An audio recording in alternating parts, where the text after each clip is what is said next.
এই জাতির ভাগ্যের খুব বেশি পরিবর্তন হয় না। এই বছরও সরকার এক্সপেনশনারি মনিটারি পলিসির আন্ডারে আনএমপ্লয়মেন্ট দূর করার জন্য তারা যে মনিটারি একটা বেসমেন্ট তৈরি করেছে বা ফাইন্যান্সিয়াল পলিসি নিয়েছে, অর্থাৎ 9 লক্ষ কোটি টাকার একটা বাজেট তারা দিতে চলেছে।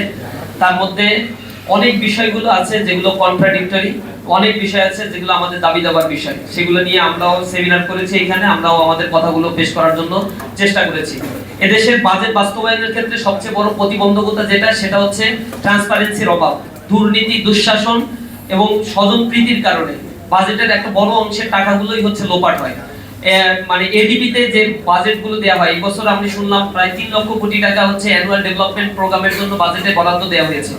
এই বাজেটের 30% হচ্ছে বাস্তবায়ন হয় না, 70% বাস্তবায়ন হয়। কিন্তু প্রতি বছরই এই বিশাল একটা বাজেট দেওয়া হয় এবং যে বাজেটের প্রায় বলা চলে 30% তারা সঠিক পথে ব্যয় করে, আর বাকি 70%ই হচ্ছে করাপশন হয়, দুর্নীতি হয়। সেগুলো আমলা থেকে শুরু করে রাজনৈতিক ব্যক্তিবর্গ নিষেধ পর্যন্ত রাস্তাঘাটের উন্নয়ন, ইনফ্রাস্ট্রাকচারাল ডেভেলপমেন্টের ক্ষেত্রে এই বাজেটগুলো সঠিক ইউটিলাইজ হয় না। দ্বিতীয় আরেকটা হচ্ছে সোশ্যাল সেফটি নেট প্রোগ্রামের প্রবলেমটা, এটা আবার তীব্র একটা সমস্যা।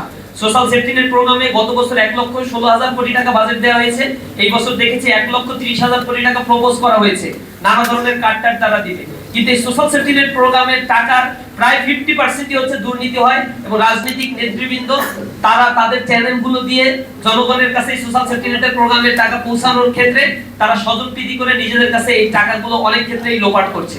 সুতরাং কত টাকা কোন খাতে ডেভেলপমেন্ট পারপাজে জনগণের জন্য ব্যয় করা হচ্ছে, সেই জিনিসগুলো সরকারকে ট্রান্সপারেন্ট হতে হবে এবং উন্মুক্ত করতে হবে, আর জনগণের কাছে তার জবাবদিহিতা নিশ্চিত করার জন্য দাবি জানাই। দ্বিতীয় হচ্ছে শিক্ষা খাতে বাজেটটা বাড়ানোর জন্য আমাদের পক্ষ থেকে কথা থাকবে।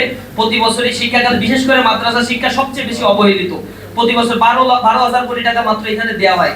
বেতন দেওয়ার পরে আর কোনো বিল্ডিং বিনির্মাণ করা, গবেষণা খাতে কোনো বরাদ্দ দেয়া অথবা বৃত্তি ক্ষেত্রে কোনো বরাদ্দ, কোনো কিছুই এখানে আর অতিরিক্ত থাকে না।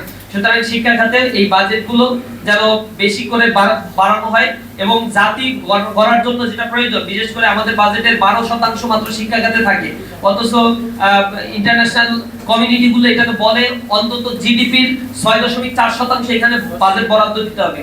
আমাদের দাবি হচ্ছে অন্তত এই বছর 15 থেকে 18% টোটাল বাজেটের বরাদ্দ শিক্ষা খাতে দেওয়া উচিত এবং মাদ্রাসা শিক্ষার ক্ষেত্রে স্পেশালি এই বরাদ্দগুলো বাড়ানো উচিত, কারণ জাতির নৈতিকতা বিনির্মাণের জন্য মাদ্রাসা শিক্ষার গুরুত্ব অনেক বেশি।